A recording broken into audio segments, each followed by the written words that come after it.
Beneath the Vatican, beyond tourist corridors and ceremonial halls, there exists a descent that does not appear on any official map.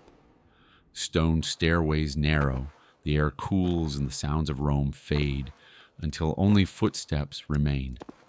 This is the threshold of the Vatican's secret archives, a place less like a library and more like a geological layer of human memory.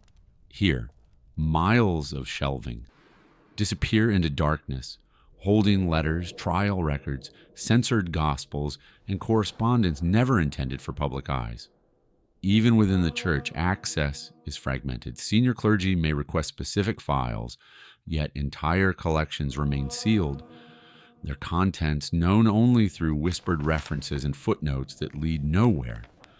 For centuries, the Vatican has insisted these restrictions exist for mundane reasons: preservation, diplomacy, unfinished cataloging. But historians who have worked near the archive describe a different atmosphere, one of deliberate compartmentalization. Some documents are not classified by topic or era, but by consequence. It is in these shadowed classifications that rumors take root. Files allegedly sealed not because they threaten kings or governments, but because they destabilize something far older.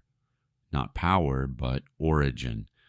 Accounts persist of records that predate accepted scripture, describing events before Genesis, before Adam, before humanity is meant to begin. What makes these whispers unsettling is not their boldness, but their consistency.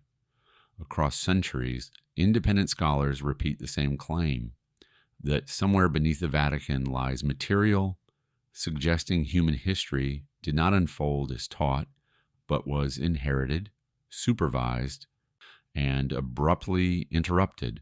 The deeper one descends into the archive's mythology, the clearer one thing becomes. Whatever lies sealed behind those doors is not merely forgotten, it is being intentionally held apart, waiting for a world deemed ready to confront it. And when that moment arrives, consequences may echo far beyond faith, history, or belief. The Knights Templar were never meant to be mere soldiers. From their earliest days, they were designed as something far stranger. Warrior monks who fought with swords above ground and guarded secrets below it. Bound by vows of silence, poverty, and obedience, they operated in a world where information itself was a weapon. What set the Templars apart was not their military success, but the trust placed in them. While other orders protected pilgrims or boarders, the Templars were entrusted with archives, relics, and texts deemed too dangerous for wider circulation.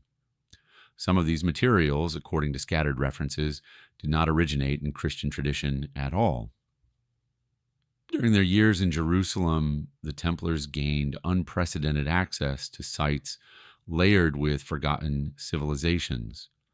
Beneath the Temple Mount, they excavated not churches, but foundations far older. Contemporary accounts hint that what they recovered were writings and artifacts that challenged the church's carefully constructed timeline. This raises an unsettling question. Why would Rome allow a militant order to safeguard documents that predated Christ, Moses, and even the Hebrew canon? The answer may lie in containment rather than trust. The Templars could be controlled, monitored, and ultimately erased if necessary. When the order was abruptly dismantled, the accusations were theatrical, almost absurd. But beneath the spectacle of heresy trials lay a quieter objective, reclaiming what the Templars had been guarding. Knowledge that had strayed too close to public awareness was brought back under Vatican control. The Templars did not fall because they were weak. They fell because they knew too much, and for a time were allowed to know it. Whatever they uncovered was not meant to inspire faith, but to explain it. And that distinction may have been the most dangerous revelation of all ever recorded here. In a system obsessed with order, The absence of order can be the loudest signal of all. Deep within Vatican archival references, scholars have identified something that should not exist: a document without a catalog number, without a title, and without a clear classification. It appears only indirectly mentioned in passing within medieval correspondence between senior clerics and Templar officials. The references are cautious, almost evasive, describing a matter unsuited to shelves, a record that could not be placed among doctrine, history, or heresy. Such language is extraordinary in an institution built on categorization. This unnamed file was never logged in standard inventories. Instead, it was tracked through personal seals, private ledgers, and coded marginal notes, suggesting its contents resisted official acknowledgement. Some historians believe this was intentional, a method of making the document invisible without destroying it. What unsettles researchers is not merely that the file existed, but how it was treated. It was consulted during moments of theological crisis, referenced when doctrine strained under unexplained inconsistencies. Yet it was never quoted directly, as if its words carried consequences beyond debate. The file's lack of identity may itself be the clue. To name something is to define it, and to define it is to place boundaries around its meaning. Whatever this record contained, it defied those boundaries, refusing to fit within accepted categories of belief or disbelief. By remaining unnamed, it remained powerful. And somewhere beneath the Vatican, that power may still be waiting, untouched, precisely because no one ever decided what it was allowed to be. Its existence lingers like an unresolved question, suggesting that some truths are not hidden because they are false, but because defining them would permanently fracture the structure built to contain them. And no authority is prepared. When the Knights Templar arrived in Jerusalem, they were given quarters on the Temple Mount, a location heavy with symbolism and history.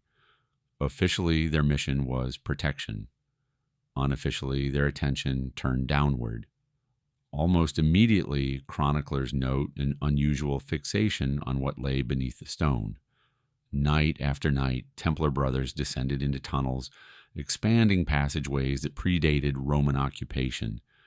These were not crude digs for treasure. Contemporary accounts describe careful excavation, mapping, and preservation, suggesting the Templars were following prior knowledge, not blind curiosity. Local witnesses spoke of ancient chambers sealed long before Solomon, spaces associated in older traditions with the Watchers, beings said to have instructed humanity in forbidden arts. The Templars never recorded these legends openly, yet the language appears obliquely in their correspondence, framed as wisdom recovered, not discovered. What they sought was not wealth, but memory, texts, symbols, and fragments believed to originate from a time before biblical history began. The idea that something could predate Scripture unsettled even medieval minds, yet the Templars pursued it with disciplined secrecy. Their obsession raises a troubling question. How did a Christian military order know where to dig? Some suggest they possessed maps or instructions passed down through hidden channels, possibly originating from Eastern Christian sects or older sources Rome preferred forgotten. When the excavations abruptly ceased, no explanation was given, but soon after, artifacts and documents began moving west under heavy guard. Whatever emerged from beneath Jerusalem was considered valuable enough to protect, but dangerous enough never to name. The earth beneath the Temple Mount kept its silence. The men who disturbed it did not. Their silence would echo across centuries, leaving historians to wonder whether the Watchers were myth, memory, or witnesses to a history humanity was never meant to remember and still watching from somewhere unseen. When the Templar arrests began, royal officials expected to find weapons, gold, and familiar Christian relics. What they recorded instead was confusion. Inventories seized across France and Italy listed objects no inquisitor could easily identify, items that fit no recognized theology or liturgy. There were references to inscribed stones bearing symbols unlike Hebrew, Latin, or Greek. Metal objects described as tools rather than icons. Fragments noted only as ancient measures or heavenal markers, terms that puzzled scribes trained to categorize saints' bones and sacred vessels. Most unsettling were descriptions of texts written in unknown scripts, dismissed officially as meaningless, yet repeatedly marked for transfer to ecclesiastical custody rather than destruction. This was unusual. Heretical material was typically burned. These items were preserved. Some inventories mention relics without saints, artifacts without associated miracles, and objects described as instructional rather than devotional. This subtle distinction matters. They were not meant to be worshipped. They were meant to teach. Historians argue these descriptions suggest contact with a civilization older than Christianity, Judaism, and perhaps recorded history itself. A culture whose knowledge was practical, astronomical, and unsettlingly advanced for its supposed time. The church's response was swift and deliberate. The objects vanished into Vatican custody, stripped of context, renamed, or never referenced again. Publicly, nothing of importance was found. Privately, the language of the inventories tells another story. Something was recovered that did not belong to any known faith, and therefore threatened all of them equally. The relics were not dangerous because they contradicted belief, but because they existed outside it, implying a source of knowledge humanity was never supposed to inherit, yet somehow already had. That implication lingered, quietly challenging historians who preferred silence over confronting an origin story, that refused obedience entirely without explanation. For centuries, the destruction of the Knights Templar has been explained as greed disguised as faith, a king in debt, an order too powerful, a convenient accusation of heresy. Yet this explanation collapses when examined against the speed, coordination, and precision of the purge itself. The arrests were not chaotic. They were synchronized across borders, targeting specific commanderies, specific men, and specific records. This was not an emotional reaction. It was a containment strategy. By the early 14th century, church authorities faced an unprecedented dilemma. The Templars had become custodians of knowledge that no longer fit within doctrine, yet could not be openly denied. To allow it to circulate risked unraveling the church's authority at its foundation, not merely challenging power, but redefining humanity's place in creation. The trials focused obsessively on secrecy, not on what the Templars believed, but on what they refused to reveal. Silence itself became evidence of guilt. Confessions were extracted not to expose crimes, but to justify confiscation. Once the order was dismantled, its archives were quietly absorbed. Relics were reassigned. Documents were sealed. The narrative of heresy served its purpose, giving history a clean explanation while hiding a far more unsettling truth. The church did not destroy the Templars because they were false. It destroyed them because they were guardians of something too real.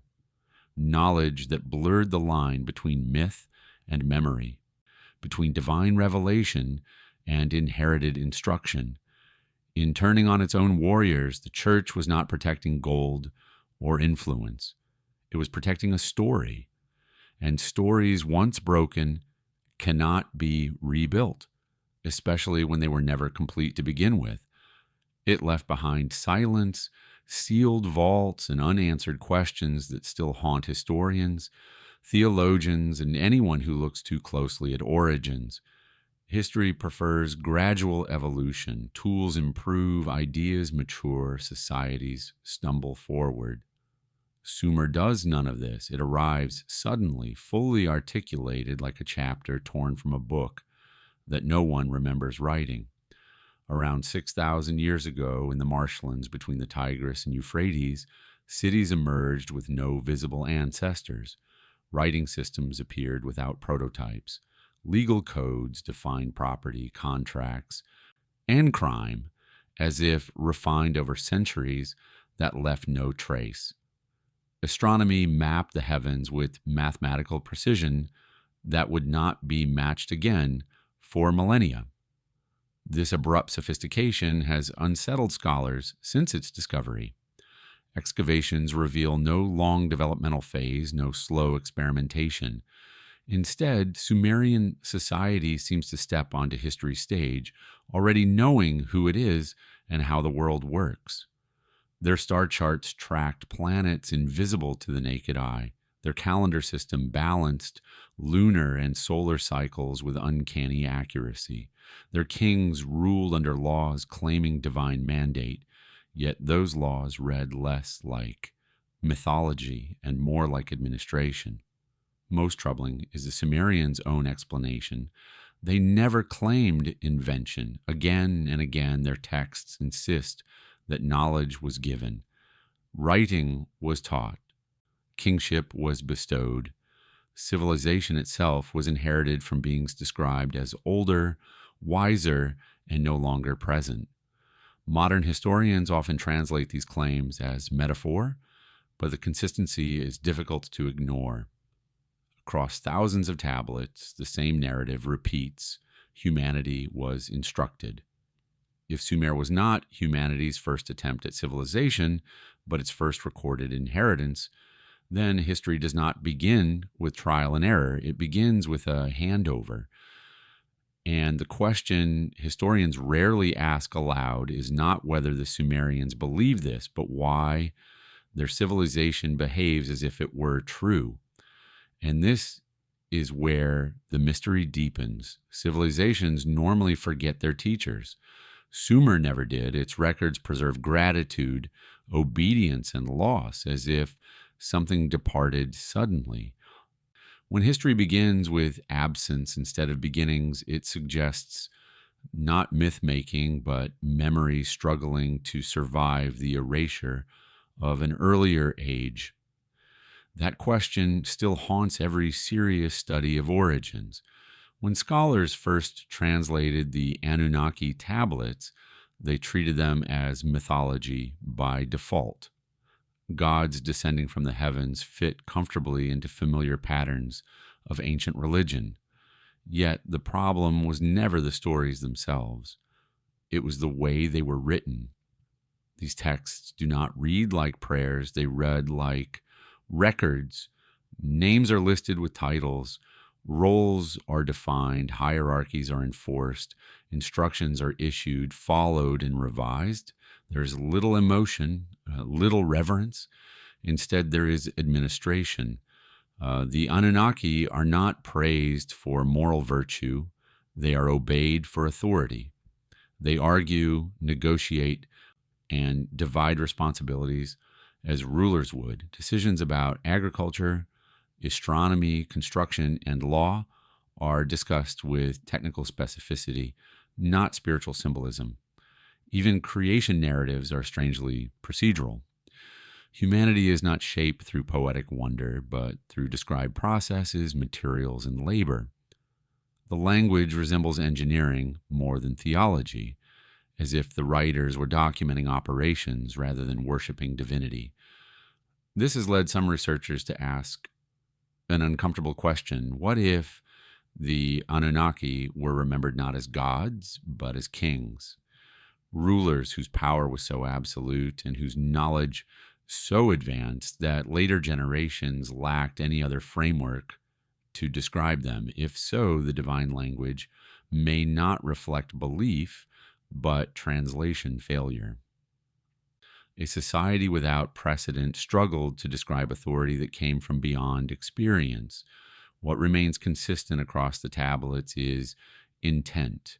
The Anunnaki govern, they instruct, and eventually they withdraw. Their disappearance is treated not as transcendence, but as departure. That distinction matters. Gods ascend, rulers leave. And if the Anunnaki were something else entirely, then Sumerian history is not mythology, mistaken for fact, but fact misunderstood as myth, a record of rule, not religion, preserved because no better explanation survived the loss of those who once commanded the world. That possibility lingers unanswered, forcing history to confront whether ancient memory is more reliable than modern comfort it. Across civilizations separated by language, faith, and centuries, one term continues to surface where it should not exist. The word watcher appears in Sumerian translations, resurfaces in forbidden Hebrew scripture, and emerges again in medieval Latin notes, written by monks who were never meant to ask such questions. In Sumerian tablets, the watchers are not symbolic. They are overseers, described as beings who observe, instruct, and rule during a time before catastrophe. Their authority is practical, not spiritual. They measure time, assign labor, and enforce order. Thousands of years later, the Book of Enoch uses the same term. The Watchers descend, govern, and eventually vanish, leaving humanity altered and history broken. This text was preserved but excluded, quoted but denied, as if its language carried a dangerous familiarity. What unsettles scholars is continuity. The Watchers behave the same across cultures that should not share memory. They rule before the flood. They disappear without judgment, and no explanation is offered for where they go. Medieval Latin marginalia adds another layer. Scribbled notes in monastery manuscripts reference vigiles antiqui, ancient watchers tied to timelines that predate Scripture itself. These were not theological debates. They were annotations, reminders, quiet acknowledgments. The word survives because it was never invented, it was inherited. Each culture struggled to translate a role rather than a myth, preserving the function even as understanding eroded. When a word refuses to disappear, it suggests unresolved history. The Watchers are not remembered as gods to be worshipped, but as rulers to be survived. And the fact that their name endures across forbidden texts hints that something once watched humanity closely, then stepped away, leaving behind silence, floods, and a past no one can fully erase. History may call them legends, but legends do not align so precisely. Something real once fit this name, and the echoes remain, buried beneath faith, language, and catastrophe, still watching, still unnamed, still unexplained. The Book of Enoch exists in an uneasy state, neither lost nor accepted, hovering at the edges of Christian history like a ghost that refuses burial. Though excluded from the biblical canon, its influence never vanished. Early church fathers quoted it freely, drawing from its imagery and language while carefully avoiding its authority. This contradiction is where the silence begins.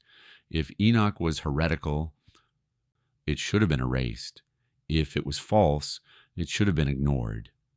Instead, it was preserved, copied, debated, and quietly referenced, even as official doctrine pushed it aside. Enoch describes a world before the flood ruled by watchers, beings who governed humanity, taught forbidden knowledge, and altered the course of history. These accounts do not resemble moral allegory. They read like testimony, structured chronologically, concerned with lineage, instruction, and consequence. The Vatican has never offered a clear explanation for Enoch's exclusion. Silence replaced argument. Access was restricted, discussion discouraged, and the book labeled dangerous without formal condemnation. That ambiguity is telling. What troubles theologians is not Enoch's mysticism, but its compatibility. Its Watchers mirror figures found in older Mesopotamian records. Its timeline collides too neatly with flood traditions across cultures. Most unsettling of all, it implies divine governance before Adam, before Eden, before the story the church depends upon. Enoch keeps resurfacing because it answers questions Scripture avoids. Where did knowledge come from? Why does civilization appear abruptly? Who ruled before kings? Rome's silence is not ignorance, it is restraint. Acknowledging Enoch fully would force theology to confront a past it cannot reconcile, and so the book remains preserved but muted, cited but denied, waiting in the shadows of doctrine, its presence alone suggesting that something once watched humanity long before faith learned to speak for it. That unresolved tension remains embedded within Vatican walls, a quiet acknowledgement that some texts are not rejected for being wrong, but restrained because their implications arrive before institutions are prepared to survive them. Time, truth, and authority rarely mature together, and Enoch exposes that imbalance without apology entirely clearly. In the Book of Enoch, the Watchers are not depicted as distant spirits or abstract symbols of temptation. They rule, they issue commands, enforce order, and shape the structure of human society. Worship is never their primary concern. Obedience is. This distinction alters everything. Gods demand reverence. Rulers demand compliance. The Watchers establish laws, divide territories, and oversee cities still under construction when catastrophe strikes. Humanity is not portrayed as spiritually lost, but administratively managed. Enoch describes hierarchy among the Watchers themselves. Some lead, some follow, some dissent.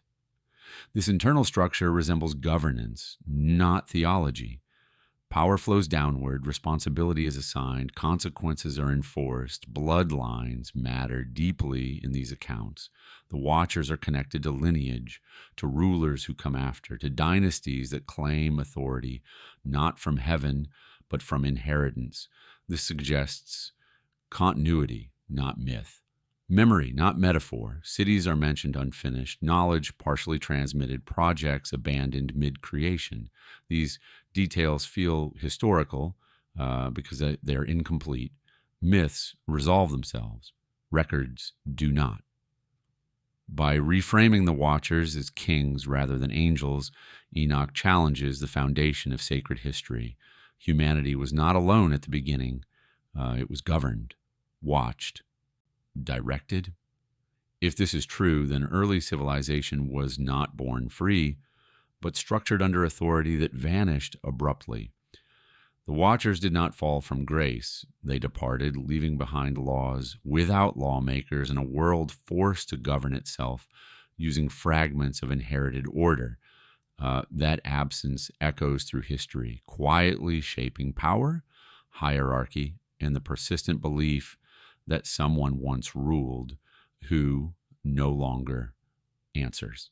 The church has destroyed countless texts. Heretical gospels were burned, philosophies erased, names struck from memory. Enoch survived. That fact alone demands explanation. Destruction is final. Preservation is deliberate. The Book of Enoch was copied, guarded, and stored often in isolated traditions, far from Rome, yet never fully eliminated. This suggests uncertainty rather than rejection. And the danger of Enoch was not that it contradicted Scripture outright, but that it expanded it. It added a chapter before Genesis, a governance before God's covenant, a world already structured before divine law was revealed. Such information destabilizes narrative authority. If humanity had rulers before Adam, Then the origin story fractures. Creation becomes succession. Revelation becomes inheritance. The church understood this risk. Erasing Enoch would draw attention. Preserving it quietly allowed control. Silence became strategy. By removing the book from canon but not existence, Rome contained its influence while monitoring it. Scholars could read it but not teach it. Theologians could reference it but not rely on it. Enoch was too detailed to dismiss, too consistent to refute, and too dangerous to endorse. So it was placed in limbo, text without a home. Its survival suggests the church feared not deception, but premature understanding. Some truths, once revealed, cannot be unrevealed, and Enoch threatens to reveal a past humanity was never prepared to accept, one where history begins, not with innocence, but with oversight, authority, and loss. The most dangerous records are rarely hidden behind locked doors. Sometimes they sit quietly in the open, disguised as routine references. No one is expected to question. This is how the Vatican Templar file first reveals itself, not as a dramatic discovery, but as a footnote that refuses to behave like one. In several medieval Vatican documents, scholars have identified a recurring cross-reference that does not resolve to any known catalog entry. It appears as a marginal notation, linking a Templar-held record to the phrase Rex Vigilantium. Translated plainly, it means King of the Watchers. The problem is not the Latin, it is the implication. Christian archival language is precise. Titles are standardized, controlled, and theologically vetted. There is no category for a watcher king. Angels do not rule. Demons do not govern. Kings belong to humanity alone. And yet this title appears not once, but repeatedly, treated as a known designation rather than an invention. What makes this reference unsettling is its context. It is never explained, never defined, and never questioned by the scribes who copied it. That suggests familiarity. The phrase is used as if its meaning were already understood by those authorized to read it. The reference consistently points back to a Templar-associated document, one kept outside standard theological collections. Not scripture, not heresy, something else entirely. The file is not quoted, only acknowledged, as though its contents were too volatile to summarize. Some historians believe this was intentional misdirection. By embedding the reference within mundane administrative texts, the file could be tracked without ever being exposed. Anyone without the proper clearance would see nothing unusual. Anyone who understood the phrase would know exactly where not to look. The existence of Rex Vigilantium inside Vatican cross references suggests that, at some point, the Church acknowledged a ruler associated with the Watchers, not symbolically but administratively. A king not meant for doctrine, but for containment, and that single phrase, sitting quietly in plain sight, raises a question no archivist has ever answered. If there was a king of the Watchers, why was his name never meant to be spoken, only referenced by those sworn to silence? Titles alone are unsettling. Names are catastrophic. According to accounts from scholars granted limited access to auxiliary Vatican indices, the Templar file does more than reference a Watcher king. It names him. The name appears once, buried within a phonetic transcription that does not match Latin, Hebrew, or Greek conventions. At first glance, it seems meaningless, but when compared to ancient king lists from Mesopotamia, the similarity becomes impossible to ignore. The phonetics align closely with a Sumerian Anunnaki ruler recorded as reigning before the flood, a figure described not as myth, but as sovereign. This overlap should not exist.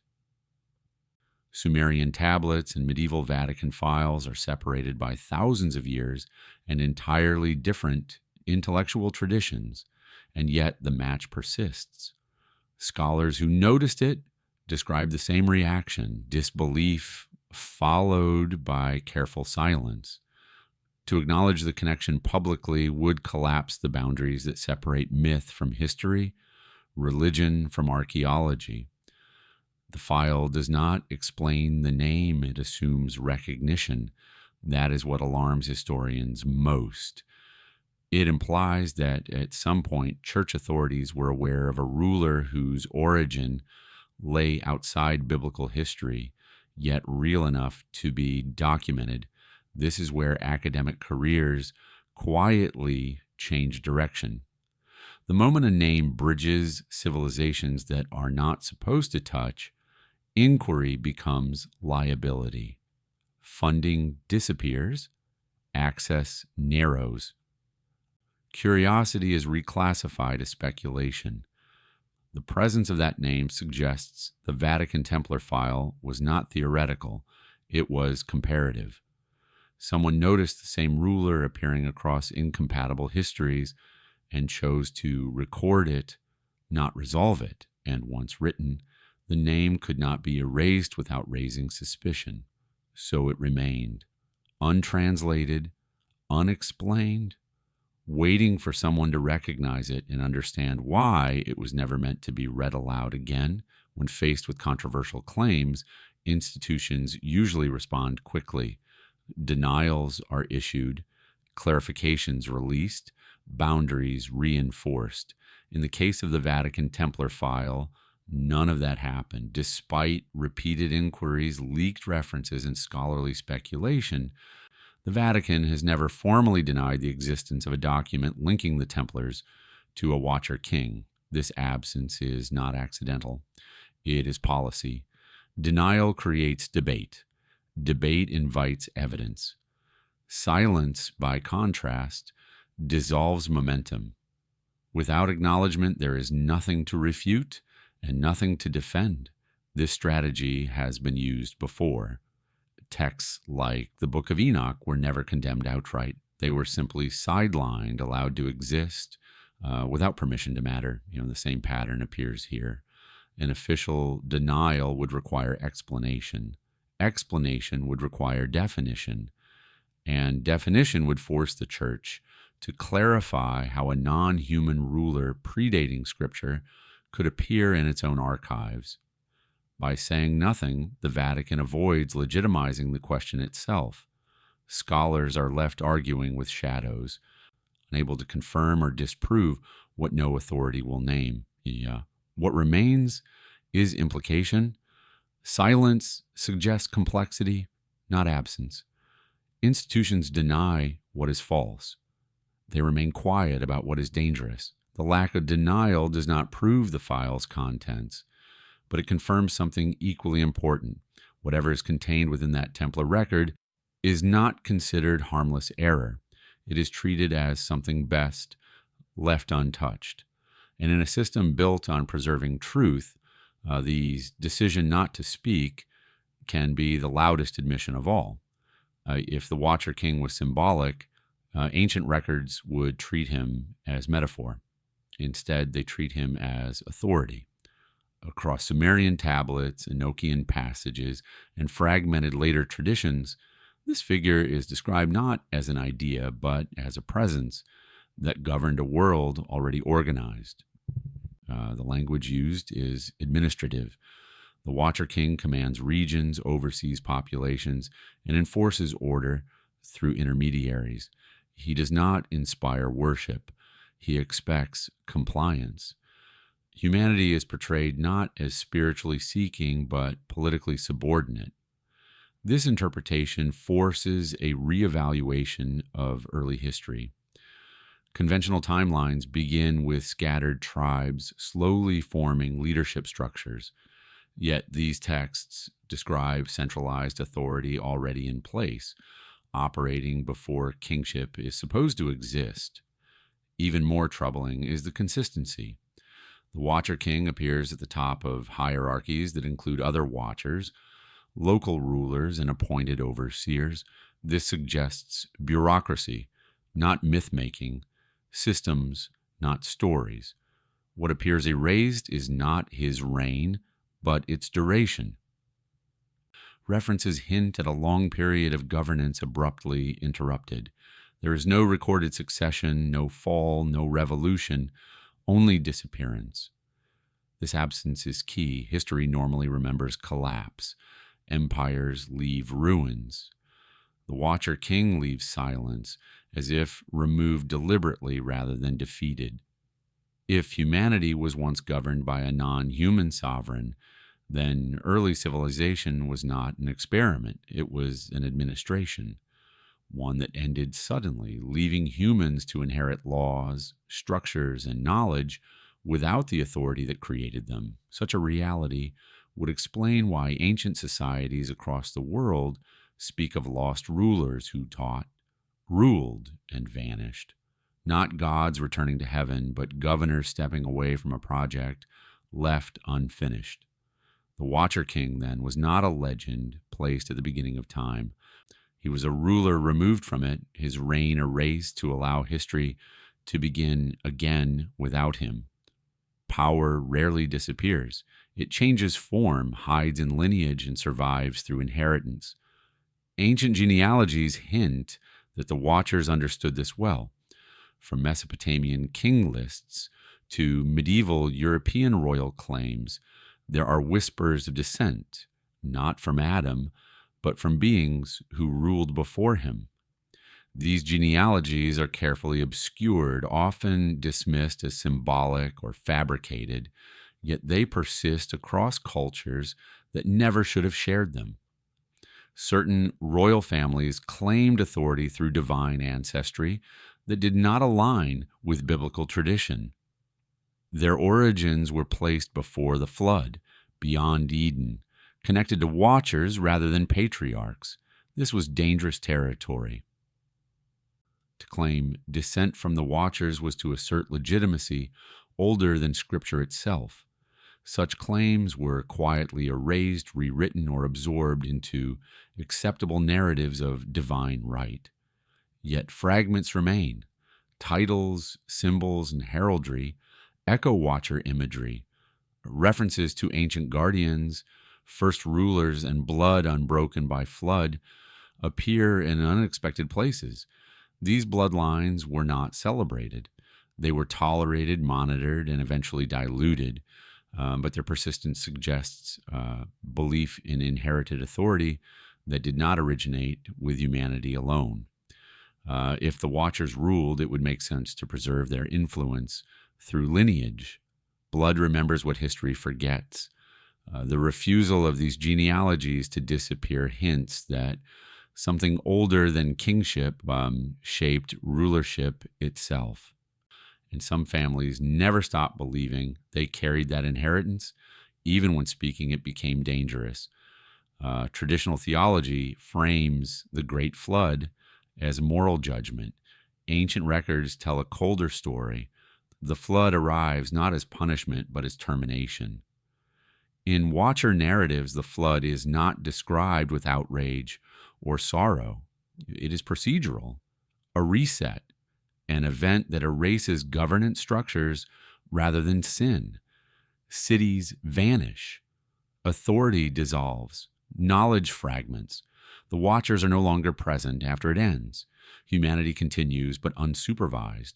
This reframing explains troubling inconsistencies. Why were the Watchers removed without trial? Why does the flood erase infrastructure more than people? Why does civilization restart using inherited knowledge rather than beginning anew? The flood appears less like divine wrath and more like deliberate intervention, severing humanity from its former rulers. What remained were survivors, memories and records deemed too dangerous to circulate freely. This reset allowed history to be rewritten. Adam replaces older lineages. Eden replaces administration. God replaces governors. But the fragments never vanished entirely. They resurfaced in forbidden texts, sealed archives, and suppressed genealogies. If the flood was an erasure, not a punishment, then history begins not with innocence restored, but with control reasserted. Humanity was allowed to continue, but without the Watchers. And somewhere in that silence, the memory of a king before kings lingered, waiting to be rediscovered by those willing to look beyond accepted beginnings. If humanity was ruled before Adam, the foundation of Christian theology fractures instantly. Creation is no longer a beginning, but a continuation, and sin is no longer humanity's first failure, but an inherited condition shaped under prior authority. The Church's authority rests on clear origin points: Adam, the fall, redemption. Remove Adam as the first governed human, and the entire structure of guilt, salvation, and divine intervention loses coherence. A world governed before Eden suggests law before revelation, order before covenant, and rulers before God's chosen narrative. That implication does not merely challenge interpretation, it dismantles exclusivity. If the Watchers ruled humanity, then Adam becomes not the first man, but the first man after something else ended. That distinction redefines innocence, obedience, and divine purpose. The Church cannot accommodate a history where humanity learned governance, agriculture, and law under non-human authority without surrendering its role as sole interpreter of beginnings. Original sin depends on isolation. Humanity must fall alone. If humanity was supervised, then responsibility blurs and salvation theology collapses into ambiguity. This is why the Watcher narrative is catastrophic. It does not deny God, it reframes him, placing divinity after administration, not before existence. The Church's silence reflects understanding. Once origins are no longer singular, authority fragments, faith becomes one chapter instead of the opening line. To release proof of pre-Adamic rule would force doctrine to explain why God intervened when he did, and why humanity was left to inherit a broken world without its former overseers. These questions have no safe answers. They unravel sermons, sacraments, and the very logic of redemption. This is not abstract theology, it is institutional survival. If the Watchers ruled before Adam, then the Church is not guardian of beginnings, but manager of aftermath. And that is a position no sacred authority willingly accepts, because it admits something older once stood between humanity and God. Such a revelation would not destroy belief. It would reorder it, stripping certainty from stories designed to be final. The Vatican understands this risk completely. Creation doctrine is not just theology, it is architecture. Remove one supporting pillar and the entire structure shifts in ways no authority can control. This is why the file remains sealed, because origins define everything that follows, and some truths destabilize by existing at all, especially when they arrive too early for belief systems built on carefully protected beginnings. The risk is absolute. The Vatican's handling of forbidden knowledge follows a consistent pattern. Dangerous ideas are not erased. They are isolated, monitored, and removed from public consequence. This is not suppression in the crude sense. It is containment, a theological quarantine designed to prevent destabilization rather than dissent. The Vatican understands belief as a system. Sudden contradictions do not enlighten populations. They fracture them. Texts like Enoch and files like the Templar record are preserved because destruction signals fear. Preservation signals control. By sealing knowledge rather than denying it, the Church maintains authority over timing. Truth becomes something administered, not discovered. This strategy assumes that truth itself is not dangerous, but premature exposure is. Faith must be paced, not shocked. The Watcher material represents maximum volatility. It intersects theology, archaeology, and human origins simultaneously. Releasing it without preparation would not produce understanding. It would produce chaos, fragmentation, and ideological collapse. Containment allows the church to observe, study, and contextualize without surrendering narrative control. This approach explains why some scholars are granted partial access while others are denied entirely. Knowledge is tiered. The Vatican does not fear disbelief, it fears destabilized belief, belief stripped of structure and guidance. Quarantine protects the institution as much as the faithful. It prevents truths from becoming weapons. In this framework, secrecy is not deception, it is stewardship. The Watcher file remains sealed because its implications cannot be responsibly introduced into a world built on linear origins. To release it would be to abandon control over how humanity understands itself. Containment is patience enforced by authority. Rome waits not for denial to succeed, but for civilization to mature enough to absorb disruption. Until then, silence functions as protection rather than concealment. The truth is not hidden because it is fragile, it is hidden because societies are, and the Vatican has survived long enough to know exactly how quickly foundations can fracture. Containment is the final defense against revelation that arrives before understanding can follow. And this file remains sealed because the world is not ready, not because it is untrue. Timing, not faith, is the real concern, always has been. Disclosure of the Vatican Templar file would not be a footnote in history. It would be an earthquake. Timelines taught in classrooms rely on clean beginnings. Prehistory, then civilization, then religion. A confirmed Watcher reign collapses this structure. Civilization no longer emerges organically. It is inherited. Textbooks would require rewriting from the first chapter. Theology would face contradictions it cannot footnote away. Archaeology would be forced to explain why advanced systems appear without development phases. History would need to acknowledge deliberate erasure rather than accidental loss. More dangerously, faith systems would lose their monopoly and meaning. Humanity would no longer be alone at the beginning. It would be managed. This reframes progress as aftermath rather than ascent. Governments, religions, and institutions are built on shared origin stories. Shatter those, and legitimacy weakens. Even modern identity depends on knowing where we came from. The Watcher file destabilizes that certainty completely.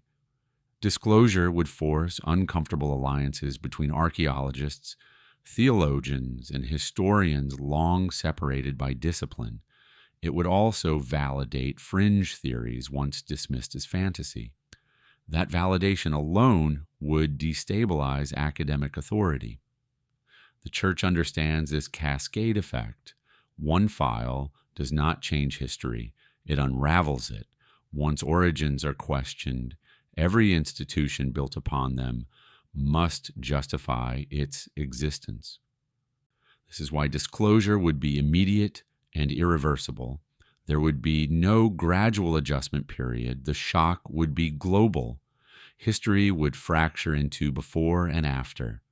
And in that fracture, old certainties would not survive intact. The Vatican does not fear inquiry. It fears uncontrolled revelation. Once the Watcher King enters accepted history, humanity must confront the possibility that it was never alone. That realization would rewrite meaning faster than any institution could respond. This is why the file remains sealed, not because history cannot survive the truth, but because power structures might not. The world would awaken differently the moment origins stopped being simple. And simplicity has always been the foundation of authority. Remove it, and history stops obeying its keepers. That is a risk no institution voluntarily invites, especially one built on origins. Everything begins there for everyone. In the 20th century, as ancient languages became better understood, a small number of scholars began noticing something unsettling. Independently working in different countries and disciplines, they encountered overlaps between Sumerian king lists, watcher narratives, and pre-flood chronologies that refused to stay separate. These researchers did not set out to prove conspiracy. They were following patterns, names repeated across cultures that should not intersect, titles translated differently but functioning the same way, timelines that align too cleanly to dismiss as coincidence. At first, these findings were treated as linguistic curiosities, footnotes, oddities worth mentioning, but not emphasizing. And then the connections multiplied. Administrative language in Sumerian tablets echoed phrasing found in Enochian passages. The same hierarchy appeared under different names. Overseers, subordinates, appointed rulers, governance, not mythology. What alarmed these scholars most was convergence. They were not collaborating. They reached similar conclusions alone, and that made the implications harder to ignore. Some attempted to publish cautiously, framing their work as comparative mythology. Peer response was polite but firm. Reviewers advised narrowing focus, removing speculative sections, and avoiding conclusions that crossed disciplinary boundaries. Others pushed further and encountered resistance less subtle. Conference invitations stopped. Access requests were delayed indefinitely. Conversations ended abruptly when certain parallels were mentioned. Almost without exception, these scholars pivoted. Research interests shifted, papers were abandoned, entire careers redirected away from Watcher-related inquiry. None of them recanted. They simply stopped asking publicly. The pattern is difficult to dismiss. When multiple independent researchers reach the same forbidden conclusion and then vanish from the discussion, it suggests the issue is not lack of evidence, but excess of consequence. They found too many connections, and once seen, those connections could not be unseen, but they could be left unspoken. Academic suppression rarely looks dramatic. There are no trials, no public accusations. Instead, careers fade gently, smothered by administrative decisions that appear unrelated until viewed together. Funding is the first to disappear. Grant proposals referencing Watcher-related research are rejected without explanation. Projects deemed promising suddenly fail to meet criteria. Budgets tighten selectively. Access follows. Requests to view restricted collections are delayed, redirected, or denied entirely. Archives, once open, become unavailable due to renovation or policy changes. Scholars are encouraged to pursue safer topics.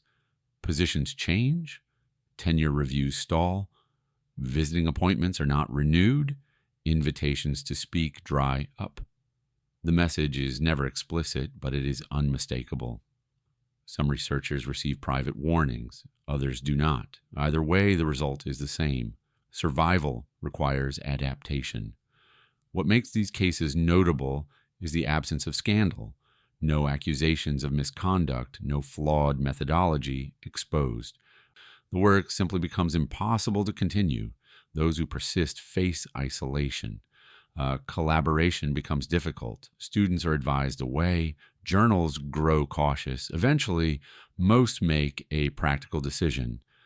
They choose stability over inquiry, families over footnotes, certainty over risk.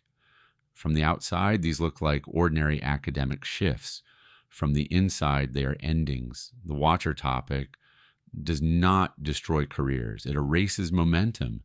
It drains opportunity until curiosity becomes unsustainable.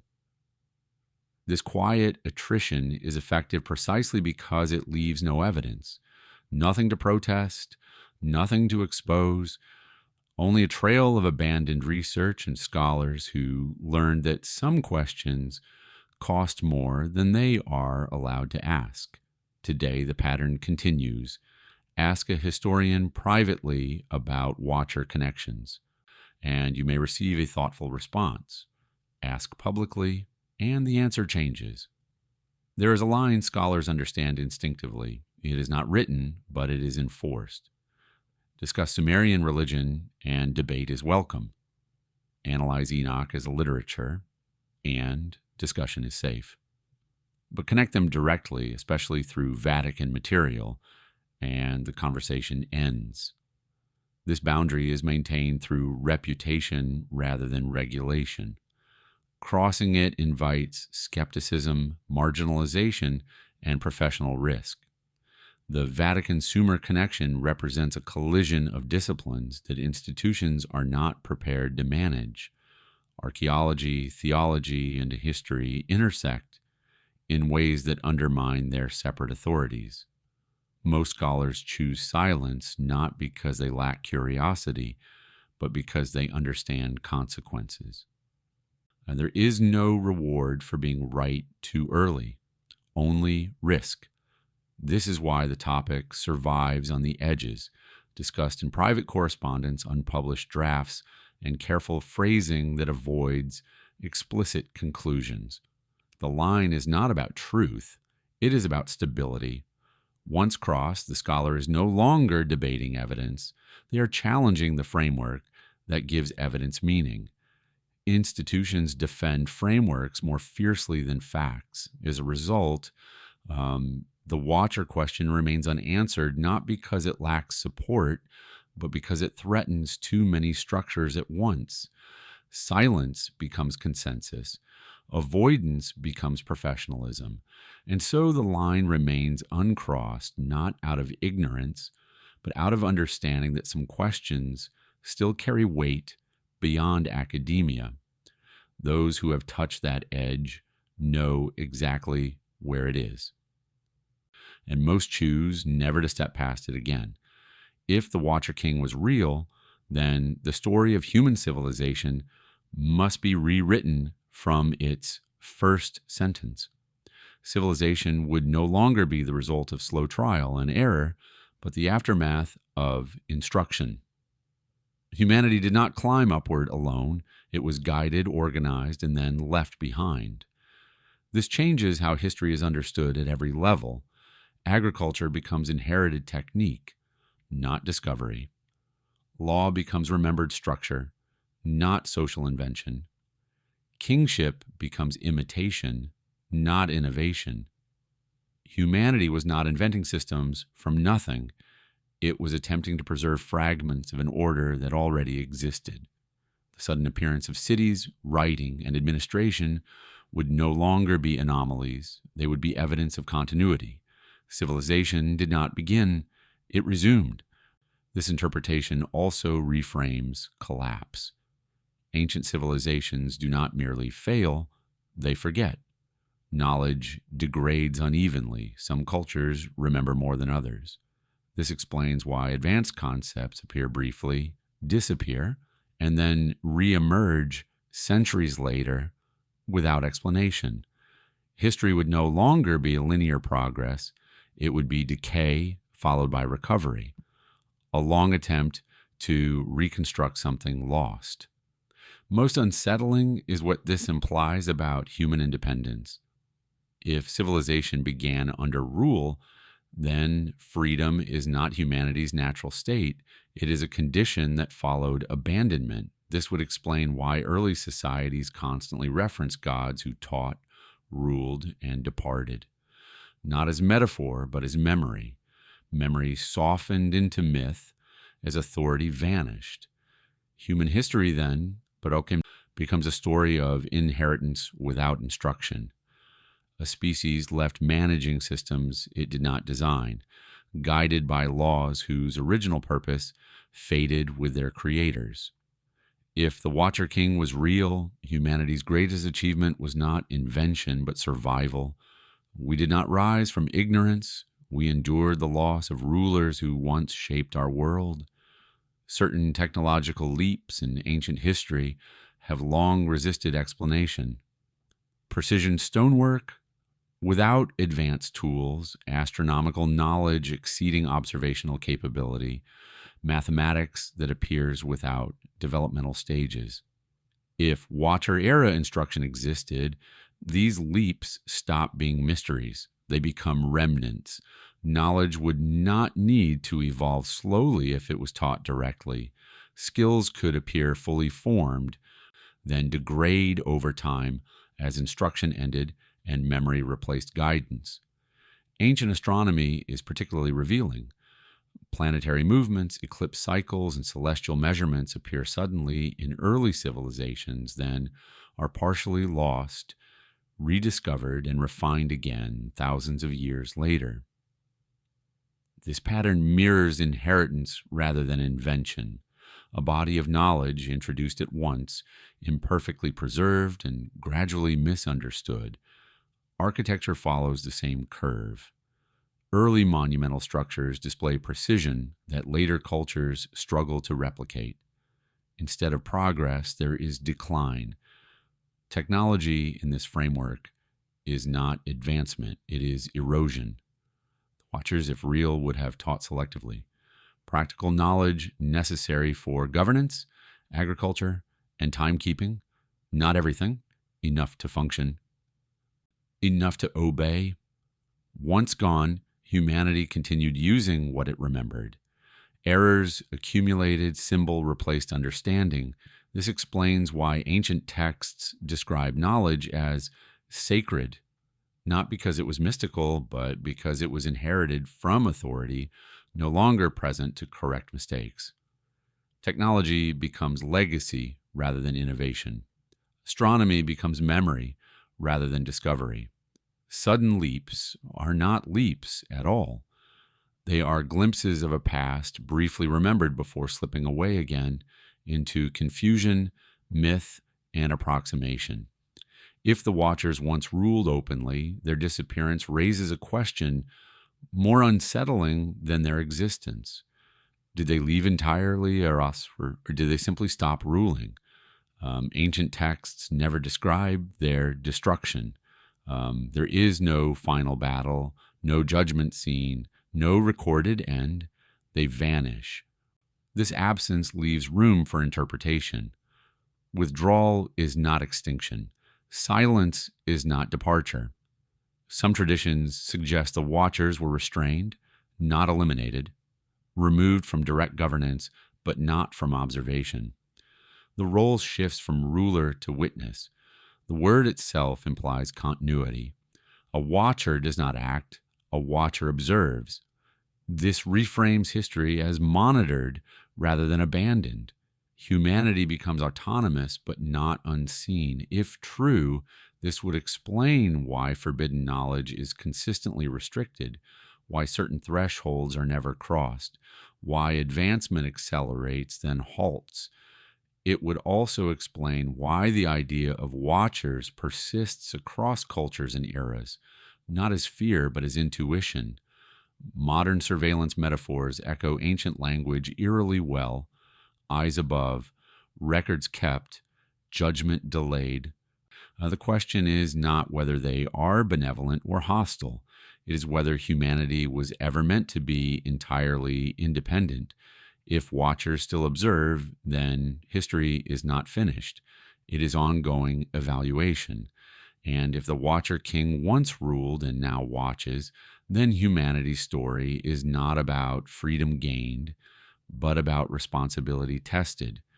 The most unsettling possibility is not that we were ruled, but that we are still being watched, waiting to see whether a species left alone can govern itself without repeating the mistakes that required rulers in the first place. That question has never been answered. Some stories fade because they are disproven. Others fade because they are no longer needed. This one does neither. The story of the Watcher King refuses to disappear because it keeps aligning with evidence that should not exist together. Every generation believes it has buried the idea, and every generation rediscovers Fragments it cannot fully explain. The narrative resurfaces in different forms.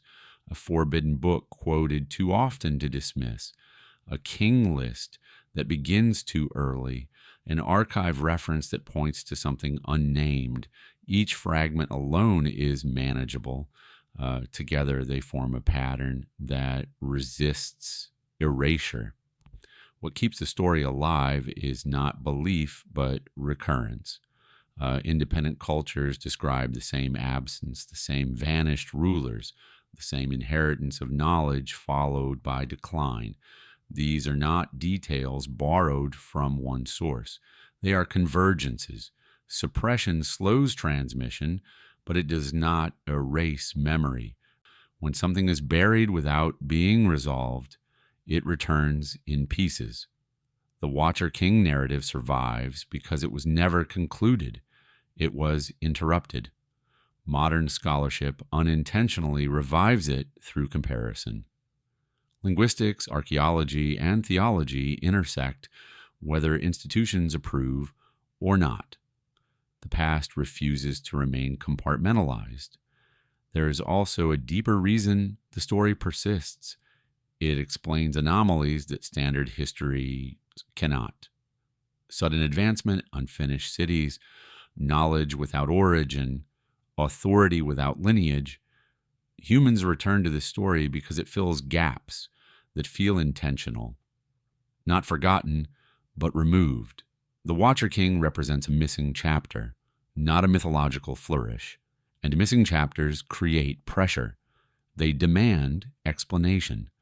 Every attempt to close the narrative leaves residue, footnotes that linger, margins that whisper, archives that reference without revealing. Stories die when they lose relevance. This one survives because it keeps answering questions. History avoids asking directly. As long as origins remain unclear, the Watcher King will return, not because humanity wants mystery, but because it senses omission. Some truths resist burial because they were never meant to stay hidden. They wait for the moment when silence becomes more suspicious than revelation. That moment has not arrived yet, but the story remains alive in fragments because history does not forget what was deliberately removed. It only delays remembering it fully. Deep beneath the Vatican, there are doors that open only inward and some that do not open at all. The archive associated with the Templar file belongs to the latter category. Officially, the file is unclassified. It is not labeled secret. It is not denied. Instead, it is listed as unavailable, a subtle distinction with enormous implications. Unclassified means it exists. Unavailable means it is controlled. Researchers who inquire about it encounter polite obstruction. Requests are acknowledged, timelines are extended, conditions change. Access is postponed indefinitely. The strategy avoids confrontation. There is no refusal to challenge, only delay. The archive remains sealed not because of a missing key, but because of a missing decision. Opening it would require acknowledging what it contains, and acknowledgement carries consequence. The door's existence alone fuels speculation. If nothing significant lay behind it, access would resolve curiosity quickly. Silence would end discussion. Instead, because Yankian, the door remains closed and discussion intensifies. What makes this more unsettling is longevity. The file has survived wars, reformations, and revolutions. Regimes changed, doctrines evolved, the door stayed shut. This continuity suggests institutional agreement across centuries. Whatever lies inside transcends politics. It touches foundation. The Vatican does not guard what is false, it guards what is disruptive. An unclassified but unavailable file is not forgotten. It is deferred, and every year it remains sealed. It strengthens the implication that some knowledge is considered too early, not too wrong. The door remains closed because opening it would end something, not the mystery, but the version of history built around its absence. If the file is ever confirmed, history will not require revision, it will require admission. The revelation would not add new pages, it would expose why pages were removed. Humanity would be forced to confront the possibility that its story was curated, not falsified, but edited. Origins would no longer be innocent misunderstandings. They would be deliberate simplifications. The confirmation of a Watcher king would collapse the idea that civilization emerged naturally and independently. It would introduce oversight, authority, and removal into the foundation of history. This would not destroy belief systems. It would destabilize certainty. Religion would adapt. It always has, but authority would fragment. Institutions built on exclusive beginnings would lose monopoly over meaning. History would become contested terrain rather than settled narrative. More importantly, humanity would have to ask why it was left alone, why governance ended, why memory was allowed to degrade. The story would shift from creation to abandonment. That realization would be chilling, not because it implies control, but because it implies evaluation. If the Watcher King existed and vanished, then humanity is living in the aftermath of supervision. The confirmation would not answer every question. It would raise better ones. Are we a project concluded or one paused? Was the withdrawal permanent or conditional?